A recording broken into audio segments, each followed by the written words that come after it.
네, 오늘은 학문의 도시 아덴이라는 제목으로 하나님의 말씀을 좀 살펴보겠습니다. 저희 아이가 이제 학교에 들어가자 나라의 수도 이름을 배우는 그런 시간이 있었던 것 같아요. 아이는 자기 전에 부모에게 나라의 수도를 맞추는 놀이를 하자고 제안을 하는 겁니다. 각 나라들의 수도를 이야기하면서 이제 잠이 들곤 했습니다.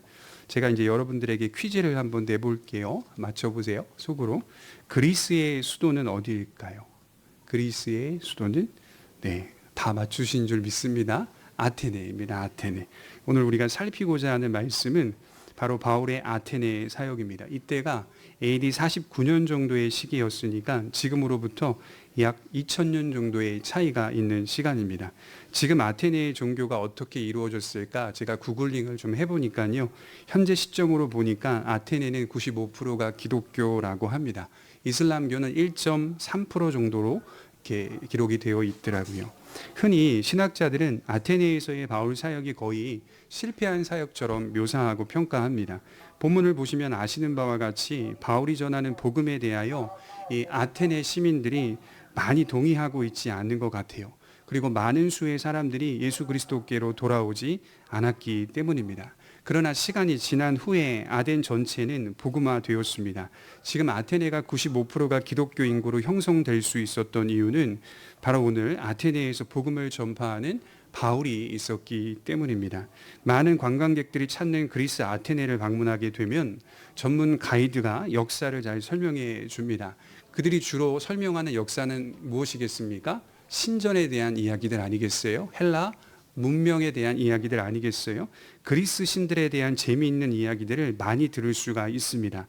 수많은 이방 신들에 대한 풍성한 지식을 갖추고 있는 그런 전문 가이드 역시 당신 종교가 무엇이냐라고 물어보면 기독교인입니다 라고 하는 것을 대답하는 걸 볼 때 바울의 복음 전파는 분명히 헛된 것이 아니었다는 사실을 확인하게 되는 겁니다. 어떤 신학자가 말하기를 하나님께서 하셨다라고 말씀을 하더라고요. 바울의 오늘 모습은 아덴에서 복음의 첫 삽을 뜨고 있는 장면이라고 생각하시면 됩니다. 바울의 첫 사역이 있었기 때문에 아덴은 복음의 꽃을 피울 수가 있었던 것이죠. 지난주 말씀을 떠올려 보면 데살로니가에서 핍박을 받아서 베레아로 넘어왔고 또 베레아에서도 복음을 가르치다가 폭동이 일어나서 형제들의 도움을 받아 배를 타고 약 320km 떨어진 아테네에 도착하게 됩니다. 우선 형제들의 도움이 15절에 보면 눈에 확 들어오게 되죠. 아덴까지의 거리가 100km 4일 정도 되는 거리라고 하는데 15절에 나오는 형제들을 보니까 왕복해서 8일을 헌신했던 형제들 같아 보입니다. 왜냐하면 이들이 아덴까지 와서 다시 바울의 명령을 받고 돌아가는 모습으로 기록되어 있기 때문입니다. 복음의 핍박과 복음의 확장 속에서 이런 진실한 믿음과 사랑이 교회 가운데 이루어져 가고 있었다는 것을 발견하게 되는 것이죠. 하여서 바울은 그렇게 밀려 아덴까지 이르게 됩니다. 하나님은 바울을 아덴에 세워서 당대 최고의 학문 도시에서 복음을 전하게 하신 겁니다. 여러분, 아덴은 어떤 곳일까요? 아덴은 학문의 도시입니다. 헬라인들 가운데 지식층들은 자기가 배운 학문을 아덴에서 평가받고 전하게 되는 것을 꿈꿨다고 합니다. 아덴에 머물며 학문을 연구하고 철학과 사상들을 전파하는 것을 행복으로 여겼던 시대였습니다. 아덴은 그런 곳이었어요. 수많은 사람들이 학문이라는 주제를 가지고 모여들 때 바울은 학문이 아닌 복음을 들고 들어오게 된 것입니다. 학문 연구가 목적이 아니라 하나님과 그의 아들 예수 그리스도를 전하고 이방인들이 주께로 돌아오기를 간절히 바랬던 것이죠. 그래서 우리가 깊이 좀 생각해 보아야 할 것은 이처럼 그리스도인들의 목적은 다른 겁니다. 돈을 버는 목적이나 공부를 하는 목적이나 일을 하는 목적이나 결혼을 하는 목적이나 가정을 세우는 목적이나 자녀를 기르는 목적이나 아이를 낳는 목적 등 모든 면에서 그리스도인들은 달라야 합니다. 그 목적은 하나님의 영광입니다. 잘 모르는 분들은요, 종교개혁자들이 이제 솔라 피데, 오직 믿음, 오직 말씀, 오직 은혜를 강조하는 것처럼 이야기를 많이 하는데요. 이게 강조된 건 맞지만 이 세 가지의 슬로건이 하나로 압축되는 것이 솔라 글로리아입니다. 하나님의 영광, 오직 영광이라는 것을 가장 많이 강조했거든요. 모든 신자의 주된 목적은 하나님의 영광이 있다. 하나님의 영광을 위하여 살아야 한다. 마음속에 하나님의 이름을 높이는 그 일에 목적을 두며 살아가는 자들이 신자입니다. 하나님의 영광을 드높이는 가장 핵심적인 중심은 뭐냐? 예수 그리스도의 죽음과 부활을 자기의 인생 속에 나타내는 삶을 사는 겁니다. 그러니까 예수님이 우리를 위해 십자가상에서 해결하셨다라고 해서 예수 그리스도의 십자가상을 탁 치워버리는 것이 아니라, 이제 십자가는 끝났다라고 치워버리는 것이 아니라 십자가를 내 속에 집어넣어서 내 삶 가운데 십자가를 실현하고 십자가의 모습과 꼭 닮은 모습으로서 살아가야 할 책임이 있는 것이 그리스도인의 삶인 것이죠. 나의 믿음의 고백이, 나의 삶이 추적해 보니까 예수님의 죽음과 부활을 닮아 있다는 것이 삶의 목적이 되어야 한다는 것이죠. 우리의 작은 일상 속에서도 얼마든지 예수 그리스도의 죽음과 부활을 닮아가는 삶을 살 수 있다는 말입니다. 그것이 그리스도인들에게 있어서 하나님의 영광을 위한 삶이 되는 것이죠. 제가 보니까요, 삶을 대하는 태도 속에 십자가가 있는 겁니다. 다시 말씀드려 볼게요. 삶을 대하는 태도 속에 십자가가 있는 것. 이게 그리스도인과 비그리스도인의 극명한 차이인 것이죠. 우리가 하나님께 영광을 돌린다라고 하면 오해하는 분들은 무슨 하나님께 어떤 공을 세워서 그 공을 하나님께 돌려드린다라고 생각하는 분들이 있습니다. 그러나 오늘 말씀을 자세히 들여다보면 하나님은 무엇이 부족하여 사람의 손에 의해 섬김을 받는 분이 아니라고 바울이 말하거든요. 부족하여 사람들이 영광의 공을 돌려서 공을 돌리는, 그래서 그걸 자신에게 영광으로 채워가는 분이 아니라고 말하거든요. 하나님은 우리가 죄를 짓던 의를 행하든 상관없습니다. 하나님의 영광은 영원 전부터 이미 계속 취하고 계시는 겁니다. 한 번도 빼앗긴 적이 없습니다. 그러면 성경이 우리에게 하나님의 영광을 위하여 살아라, 무엇을 먹든지 하든지 마시든지 다 하나님의 영광을 위하여 하라 라고 했을 때 그 말씀의 의미가 뭐냐 라고 깊이 들여다보면 그런 겁니다. 하나님의 영광의 빛을 반사하는 거울로 살라는 뜻이에요. 하나님의 영광을 나타내는 거울, 반사체로 살아가라, 이런 뜻입니다. 그러니까 내가 오늘 하나님께 영광 돌리며 산다는 것은 본래 하나님의 영광 속에 창조된 하나님의 형상인 내가 하나님의 그 영광의 빛을 말씀에 따라 살아가다 보니 반사하는 거울로 나타내고 있다는 것이죠. 공을 돌린다는 의미가 아니라 본래 그 영광을 나를 통해 반사하는 차원으로 삶을 살아간다. 이게 하나님께 영광 돌리며 산다는 것이죠. 제가 이렇게 강하게 강조하는 이유는 공로를 크게 세워서 하나님께 영광을 돌리는 차원이 아니라는 거예요. 그게 기독교 진리가 아니라는 거예요. 감당치 못할 큰 일을 하려고 애쓰기보다 주신 자리에서 예수님을 닮아 살아가는 삶은 일상에서도 충분히 실천할 수 있는 주제입니다. 바울은 지금 그렇게 살고 있어요. 그래서 많은 성도들이 오해하기를 뒤바뀐 위치로 신앙을 세워가려고 합니다. 저에게 이렇게 해주시면 제가 하나님께 이렇게 하겠습니다. 정말 어불성설입니다. 이런 일이 일어나지 않아요. 제게 하나님 이렇게 해주시면 제가 하나님께 이렇게 하겠습니다. 이런 일 거의 일어나지 않습니다. 본 적이 없어요. 이런 태도가 문제입니다. 하나님의 영광을 위하여서 지금부터라도 내 모든 삶을 맞추겠습니다. 그것만이 저의 목적이 되게 해주시고 거기서부터 축복을 받게 하옵소서. 이렇게 해주시면이 아니라 이제 제 삶의 모든 목적이 하나님의 영광에 맞추겠습니다. 사나 죽으나 주님의 영광에 있습니다. 이렇게 생각하고 기도하는 것이 성도의 합당한 태도인 것이죠. 첫 번째로 우리가 오늘 살펴볼 것은 바울이 본 첫 아덴의 첫 인상입니다. 우리 16절에 보겠습니다. 같이 읽겠습니다. 시작. 바울이 아덴에서 그들을 기다리다가 그 성에 우상이 가득한 것을 보고 마음에 격분하여, 바울은 처음에 그저 디모데와 실라를 기다리며 시간을 보내려고 했던 것 같아요. 그러나 도시에 들어서자 도시가 가진 특별한 모습이 보였는데 도시는 매우 화려했다는 거죠. 무엇이 화려했을까요? 신전, 즉 성전으로 가득 차 있었고 우상으로 가득 차 있었습니다. 그래서 어떤 학자들은 당시의 시대에 대해서 이렇게 설명하는 문구를 봤어요. 우상이 인구의 수보다 많았다, 이렇게 말합니다. 우상의 수가 인구 수보다 많았다. 지금도 아덴에 있는 아크로폴리스라는 높은 언덕에 올라가면 그렇게 신전들이 사방에 많이 보인다고 해요. 대표적인 신전이 우리가 잘 아는 파르테논 신전인데요, 아테네 여신에게 바치는 신전이라고 합니다. 살펴보니까 아크로폴리스에 있는 수많은 신전들은 이미 바울 시대에 존재하고 있었더라고요. 또한 공사 중인 신전들도 상당히 많았습니다. 지금은 주로 흔적들이 많이 발견이 되지만 바울 시대에는 완성된 형태의 수많은 신전과 성전들이 어떤 예술적인 아름다움을 갖추고 있었습니다. 높은 곳에 서서 어디를 둘러봐도 신전과 성전들로 가득 차 있다고 생각해 보십시오. 한번 상상해 보십시오. 얼마나 화려했겠습니까? 얼마나 의리의리했겠습니까? 여러분, 지금도요, 파르테논 신전 안에 가면요, 중앙에 아테네 여신이 딱 동상이 서 있습니다. 엄청 큽니다. 한번 서치해 보시면. 근데 그 당시에 있었던 그 신상은 아닌 것 같아요. 제가 보니까. 왜냐하면 굉장히 깔끔하게 크게 세워져 있는 걸 보니까. 그런데 이제 그걸 보니까 이미 다 무너졌겠죠. 그 당시에는. 근데 보니까요, 사람들이 신들을 신전 안에 가두는 그런 특징들이 있더랍니다. 그러니까 사람들이 신을 신전 안에 가두어요. 이유가 뭐냐? 결국 신을 숭배하지만 그 신을 인간이 통제할 수 있다는 것을 나타내는 철학적 사상이 만연했기 때문인 것이죠. 그러니까 굉장히 복잡한 어떤 인간의 그 심적 상태가 나타나 있는 그 신앙의 모습들을 볼 수가 있는 것이죠. 무섭더라고요. 저는 보니까 이 아테네 여신의 그 화장한 얼굴이 너무 음흉하고 무섭게 느껴집니다. 바울이 그런 것들을 다 보았다는 거 아니겠어요? 가득 차 있습니다. 신전들로 가득 차 있어요. 우상들로 가득 차 있어요. 그런데 여러분 생각해 보십시오. 아이러니하게도 여기는 인간 철학의 메카입니다.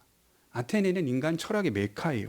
학문의 도시, 즉 인간들이 모여 철학을 배우고 나누고 연구하며 자랑하는 그런 학문의 집이기도 했습니다. 이 학문의 도시가 우상의 도시와 하나 돼 있었다는 사실을 볼 때 인간의 철학은 우상을 없애는 게 아니라 더 양산하고 있다는 것을 발견하게 됩니다. 칼빈은 뭐라고 말했냐면요. 인간의 상상력은, 여기서 상상력을 철학이라고 비유했거든요. 인간의 상상력은 우상을 양산해내는 공장이다, 이렇게 말했어요. 인간이 상상을 한번 하기 시작하면요, 우상을 양산해낸다라고 하는 거죠. 수많은 철학이 꽃피운 이 아테네 안에서요, 학문을 배우는 것으로 끝나지 않고 이 학문과 우상이 하나로 결합되어 있는 것을 볼 때 철학은 결코 우상을 없애지 못합니다. 여기 보시면 16절에 바울이 마음에 격분하여 라고 기록되어 있죠. 이 격분하다라는 단어는 파록시노라는 동사인데 우상숭배에 대한 하나님의 진노를 나타내는 단어입니다. 그러니까 지금 바울의 격분은 하나님의 격분을 생각해 볼 수 있는 단어입니다. 하지만 이 의미만 있었던 것은 아닙니다. 이 격분이 복음을 전파하는 것으로 나타나는 것을 볼 때 국률의 마음도 보이게 되는 것이죠. 여러분, 우상숭배는 무엇이 나쁜 걸까요? 하나님의 영광이 우상에게로 돌아간다는 것이기 때문에 나쁜 겁니다. 본래 하나님이 하신 일을 우상이 했다고 하니까 나쁜 겁니다. 성경에서 영광은 오직 하나님만 받는 것이고 인간은 하나님의 영광을 위하여 살아가는 삶으로 창조되었습니다. 그런데 인간은 죄로 말미암아 부패하자 수많은 신들을 만들어냅니다. 이 죄의 끈질김이 얼마나 무서운지, 방금 애굽에서 나온 지 얼마 되지 않았는데도 불구하고 금송아지를 만들고 있는 이스라엘 백성들을 보십시오. 이게 왜 무서운 거냐면 예수 그리스도를 믿는다고 하는 성도들이 쉽게 변질될 수 있다는 말입니다. 조금 지나고 나서 시간이 얼마 흐르지도 않은 상태에서 금세 변질이 되어서 금송아지 만들어 금송아지를 우리를 여기까지 인도한 여호와 하나님이라고 말하는 이스라엘 백성들을 보십시오. 인간의 부패함이 얼마나 끈질기고 강력한지를 나타내 주고 있습니다. 그리고 인간들은 이런 우상들에게 영광을 돌리고 있습니다. 로마서 1장 21절에 보면 하나님을 알되 하나님을 영화롭게 아니하며 감사하지도 아니하고 오히려 그 생각이 허망하여지며 미련한 마음이 어두워졌나니 스스로 지혜 있대 하나 어리석게 되어 썩어지지 아니하는 하나님의 영광을 썩어질 사람과 새와 짐승과 기어다니는 동물 모양의 우상으로 바꾸었느니라. 바울은 아덴뿐 아니라 로마에도, 아니 모든 지역에 우상이 가득한 것을 목격했습니다. 사람들은 이렇게 어두워져서 하나님의 영광을 우상에게 돌리고 있었습니다. 참 흥미로운 건 인간의 지식이 가장 발달하고 꽃을 피웠던 아테네에서 우상 숭배가 가장 번창했다는 사실을 눈여겨봐야 해요. 그 어떤 철학도 사상도 이론도 학파도 우상을 없애지 못하고 더 양산해 내고 있습니다. 왜 그런 걸까요? 타락한 인간이 가진 자율주의 때문입니다. 서로가 옳다고 여기는 그 자율주의의 산물이 바로 우상을 더 많이 만들어낸 것입니다.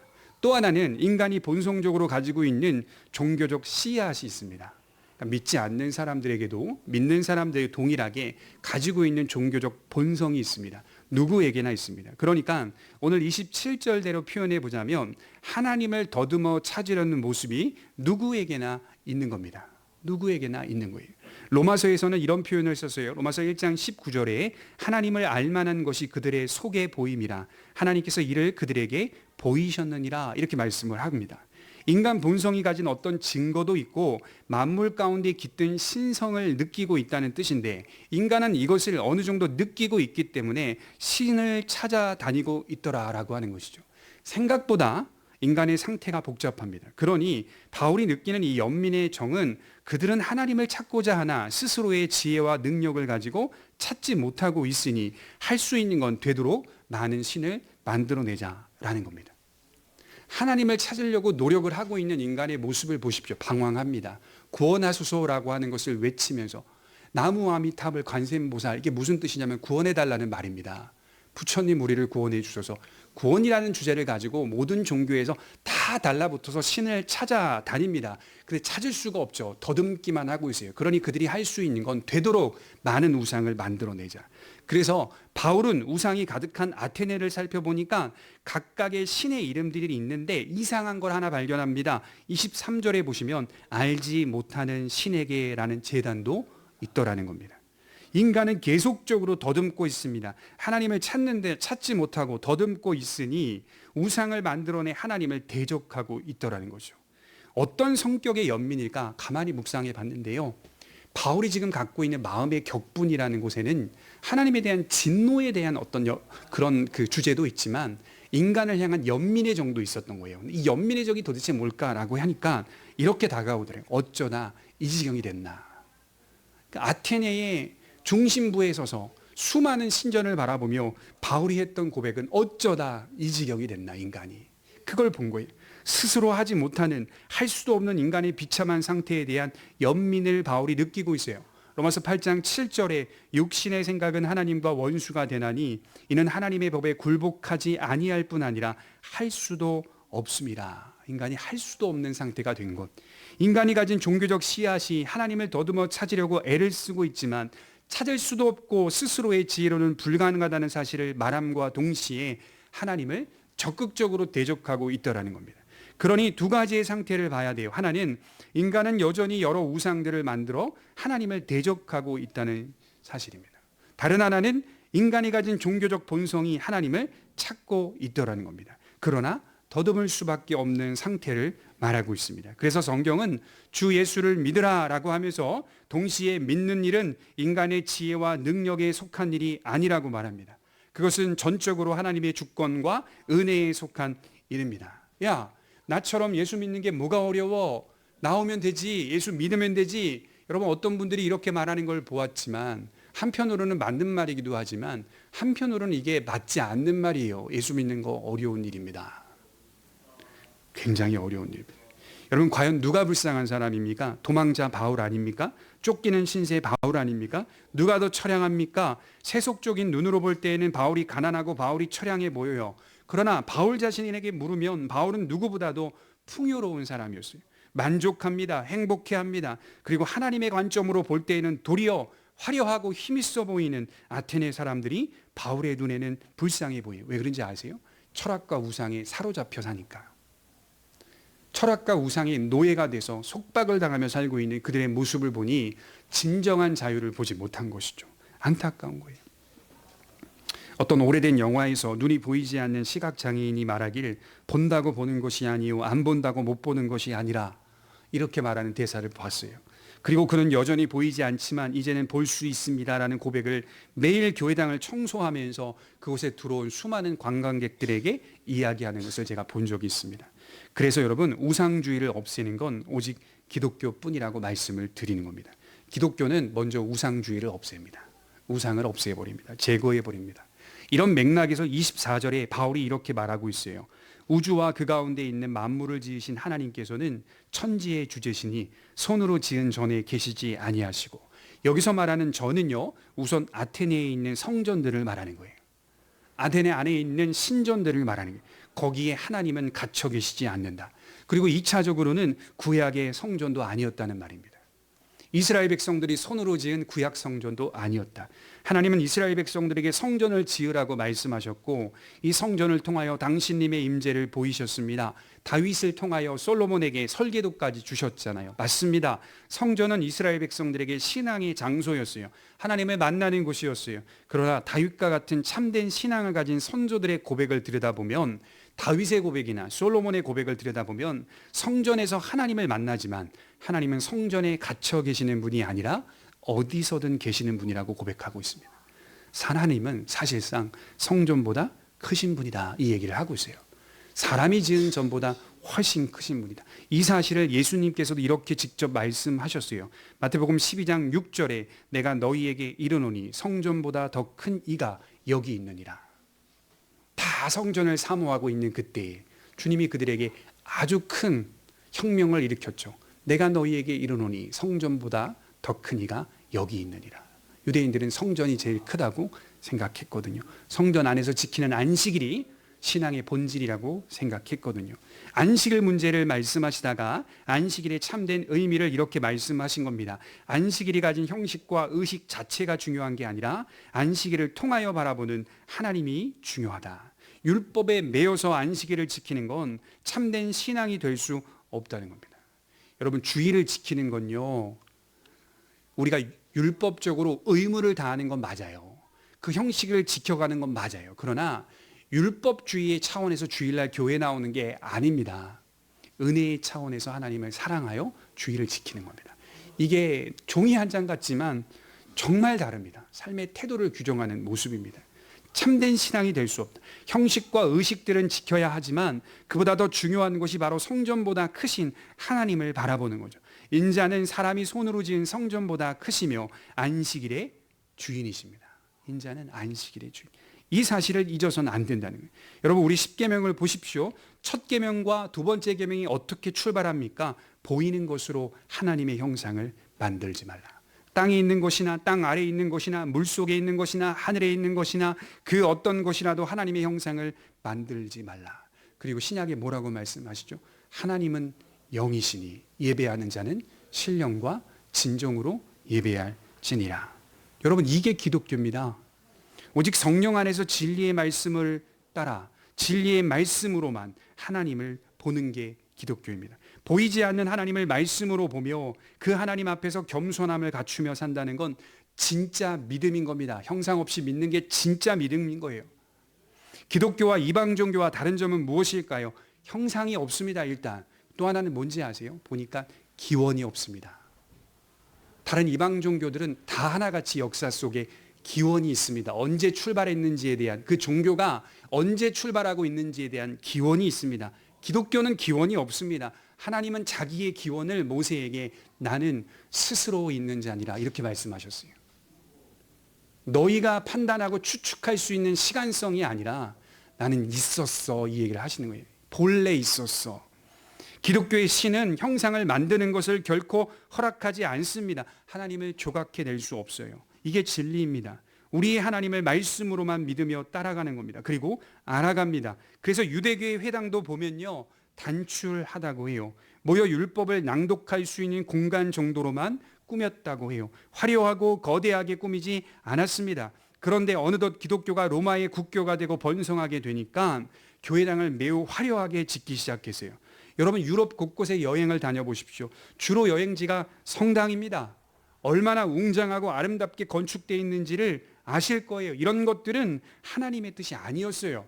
결코 하나님의 뜻이 아니었어요. 이런 것들을 통해 신자들은 다시 또 우상을 숭배하게 되었다는 사실입니다. 스위스 제네바에 가면요, 성피에르 교회당이 있습니다. 이 성피에르 교회당이 칼빈이 목회했던 교회입니다. 본래는 여기가 성당이었습니다. 그 안에 수많은 성상들이 있었고 이 성당이 참 흥미롭게도 그리스 신전을 본따서 만든 성당입니다. 그래서 파르테논 신전에 들어가는 것 같은 느낌을 준다고 해요. 나중에 교회당으로 바뀌면서 칼빈은 그 안에 있는 성상들을 다 밖으로 다 내보냈고 교회당 벽면에 수많은 그림들이 그려져 있었는데 성도들에게 그 그림들을 다 지우라고 명령했습니다. 그래서 관광객들이 이 교회당을 방문하면 이상하대요. 벽면의 그림들이 훼손된 것을 보면서 무슨 생각을 하냐면 전쟁이 났구나, 전쟁 때문에 이런 일이 있었구나. 그런데 가이드가 말합니다. 성도들에게 칼빈이 시킨 겁니다. 지우다가 못 지워서 내버려둔 그런 벽면의 그림들도 있대요. 성도들이 참된 믿음을 갖는데 방해가 되니까 지우려고 했던 흔적이었습니다. 그리고 그 내부를 다시 정리했는데 하나님의 말씀과 성찬단만을 비치했어요. 예배당에 들어오면 성경이 있습니다. 히브리어, 헬라어 성경책 하나가 비치되어 있고 왼편에는 성찬단이 비치되어 있습니다. 24시간 365일 계속 그 성찬단이 비치가 되어 있고 2층에는 말씀을 전하는 강단 정도로만 꾸며 있고 몇 개의 화분 정도로만 인테리어가 되어 있습니다. 이게 바로 우리가 믿는 기독교예요. 우리 모두도 마찬가지예요. 성령께서 우리 마음 가운데 예수님을 믿도록 하지 않으셨다면 저와 여러분들은 지금 뭐 하고 있었을까요? 저는 지금 뭐 하고 있을까요? 두 가지일 겁니다. 하나는 온갖 철학적 사상에 매료돼 살고 있을 수도 있어요. 저는 그럴 수 있는 사람이고 철학적 사상에 매료돼 살고 있을 수도 있어요. 다른 하나는 온갖 종교들을 찾아 나서며 숭배하고 있었을 겁니다. 그게 아니면 자기 사랑에 빠져서 오직 자기가 신이 돼 있는 사람도 있을 수 있습니다. 여러분, 우리는 사실 다 아테네의 시민들입니다. 우리 스스로 할 수 없는 것을 하나님께서 친히 찾아오셔서 우리 마음 가운데 행하신 겁니다. 기독교는 하나님께서 찾아오셨고 찾으신다는 사실을 말해주는 진리입니다.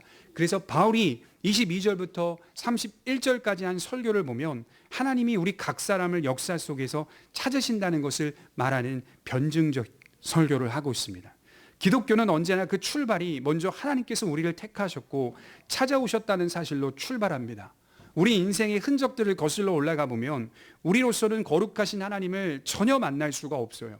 우리로서는 지혜가 있어서 예수님을 먼저 찾아낼 수가 없습니다. 그래서 기독교는 보편적인 복음의 내용이 전파되지만 주 예수를 믿으라, 그리하면 너와 내 집이 구원을 얻으리라, 보편적인 복음의 내용이 전파되는 건 맞지만 그 속에는 특수성이 있어서 하나님께서 죄인의 마음에 역사하신 자가 그리스도를 참되게 영접한다라고 하는 더 중요한 사실이 있습니다. 모두가 들어야 될 기쁨의 소식, 예수가 살아나셨다라고 하는 복음의 메시지는 보편적인 것 같지만 그 메시지를 듣고 마음의 문을 여는 건 우리의 반응으로 할 수 있는 것이 아니다라고 하는 것이 더 중요한 사실입니다. 이게 감사한 거죠. 그리고 그는 자신이 선택하고 믿었다고 하나 인생의 세월을 살면서 내가 선택한 것이 아니요 하나님께서 자신을 택하셨다는 사실을 갈수록 선명하게 알게 됩니다. 그래서 기독교는 유일하신 참 하나님께서 찾아오시는 진리입니다. 저는 이게 정말 큰 은혜가 되고 앞으로도 제일 중요한 사실로 기독교를 전파하는 제 변증적 사고입니다. 기독교는 하나님이 찾아오시는 종교다. 그럴 수밖에 없다는 사실을 인간의 비참한 상태를 통하여 설명해 가는 게 기독교입니다. 여러분, 특히 기독교에서 더 중요한 게 있다면 은혜의 지속성이라고 믿어요. 신자가 된 이후에 하나님께서 우리를 향하여 베푸시는 사역은 사실 더 바쁜 겁니다. 이제 믿었으니 예수 안에서 거듭났구나, 이제 믿었으니 너한테 더 이상 신경 쓸 필요가 없겠구나, 이렇게 하지 않으세요. 이제 믿었으니 너한테 신경 안 쓸게, 이게 아니라 더 많은 일들을 하고 계시는 겁니다. 로마서 8장 34절에 보면 누가 정죄하리요, 죽으실 뿐 아니라 다시 살아나신 이는 그리스도 예수시니 그는 하나님 우편에 계신 자요 우리를 위하여 친히 간구하시는 자시니라. 히브리서 7장 25절에 이는 그가 항상 살아서 저희를 위하여 간구하심이시니라. 주님은요 더 바빠지신 거예요. 여러분들을 구원하시기 위해 더 바빠지시는 거예요. 여러분들의 힘에 여러분들의 신앙을 남겨놓으면 다 지옥 갑니다. 우리 자신의 힘에 우리 신앙을 남겨놓으면 다 지옥 가요. 저도 지옥 가고 여러분들 다 지옥 가요. 확신하건대 지옥 갑니다. 천국 갈 사람 한 사람도 없어요. 그러니 주님이 십자가와 부활을 통하여 하나님 보좌 우편에 앉으셔서 친히 지금도 살아계셔서 우리를 위하여 간구하세요. 우리에게 힘을 주시고 공급하시고 은혜 주시고 우리의 믿음을 보존하시며 끝까지 인도해 가시고 치시고 깨닫게 하시고 권면하시고 사랑하시고 위로하시고 격려하시고 격발하시고 지금도 주님은 우리를 위하여 중보의 사역을 이어나가고 계세요. 속죄의 사역은 끝났지만 이 속죄 사역이 영원히 효력 있게 적용될 수 있는 이유는 주님이 영원히 우리의 중보자가 되시기 때문인 것이죠.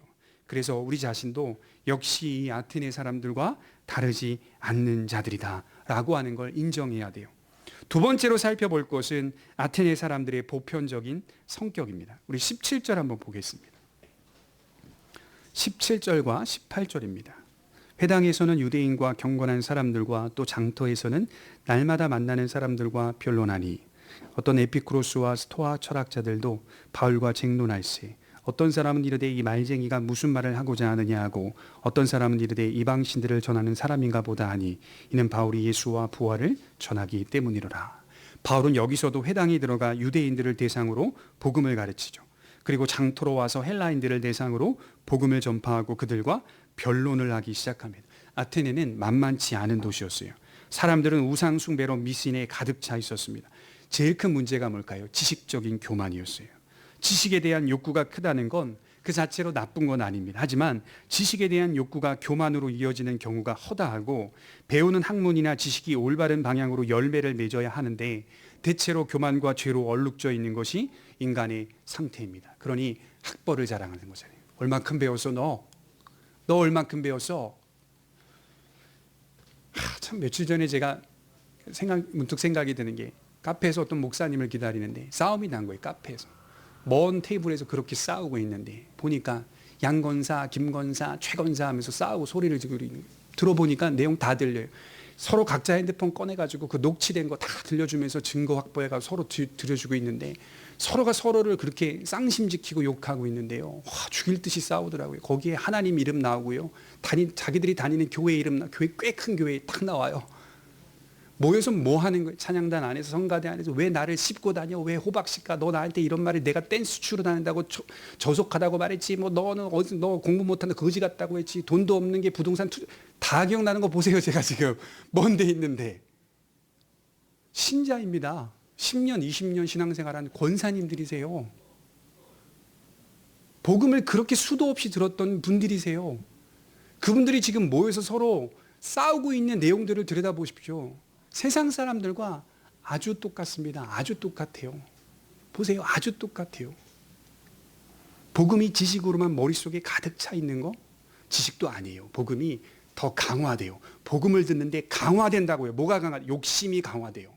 기도하는데 산에 들어가서 나무 뿌리 뽑을 때까지 기도하는데 그 뽑는 기도의 내용이 주여 여의도 순복음교회 같이 되게 하여 주옵소서 강화가 되는 거예요. 30일 금식 기도하면서. 되게 무서운 겁니다, 이게. 기도를 그렇게 열심히 하는데 세속적인 욕망으로 강화될 수가 있고요. 말씀을 그렇게 열심히 듣는데 세속적인 탐욕으로 강화될 수가 있다니까요. 하나님을 나를 통제하시고 나를 통치하시는 왕으로 모시는 것이 아니라 내가 통제하는 존재로, 나보다 하위의 존재로 하나님을 믿고 있는 거죠. 너 대표 기도하는데 누가 그따구로 하래? 그렇게 기도하면서 하는 거예요. 너 나 들으라고 기도했니? 그러니 중간에 중보하는 어떤 권사, 중재하는 어떤 권사님, 맞아, 나도 그때 들을 때 네가 좀 너무 그 기도를 대놓고 한 것 같아. 여러분, 이게 신앙의 내용들 속에 다 들어있는 우리의 정말 실력입니다. 모자란 실력이에요. 그리고 나오는 교회의 이름은 꽤 큰 대형 교회가 나오고 있어요. 진실하게 신앙생활을 한다는 게 뭘까요? 지식적인 교만은 그 교만 속에 죄로 얼룩져서 올바른 방향을 보지 못하게 만드는 거예요. 느낌상 바울이 전하는 복음을 잘 듣는 것처럼 보여요. 19절에 보면 그를 붙들어 아레오박으로 가며 말하기를 내가 말하는 이 새로운 가르침이 무엇인지 우리가 알 수 있겠느냐? 뭔가 바울이 전하는 복음에 깊은 관심을 갖고 있는 것처럼 보여요. 이 새로운 가르침이 무엇인지 우리가 알 수 있겠느냐? 특히 이 아레오바고라는 곳은요, 아테네의 최고 법정이자 최고의 권위를 가진 강연장이었다고 합니다. 지금도 아테네시에 가보면 가장 권위 있는 사법기관의 이름이 아레오파고스입니다. 지금도 이 사법기관의 이름이 아레오파고스예요. 그만큼 중요한 장소에 바울을 붙들고 데리고 간 거예요. 왜? 새로운 무언가 가르침이 있다. 이 사람 입술에서 나오는 뭔가 독특한 가르침이 있다. 예수의 부활과 고난과 죽음을 전하는 이 특별한 가르침. 그러나 이들의 이런 자세는 영혼의 심연에서 나오는 심령의 가난함이 아니었습니다. 큰 교만으로부터 나오는 호기심 정도라고 할까요?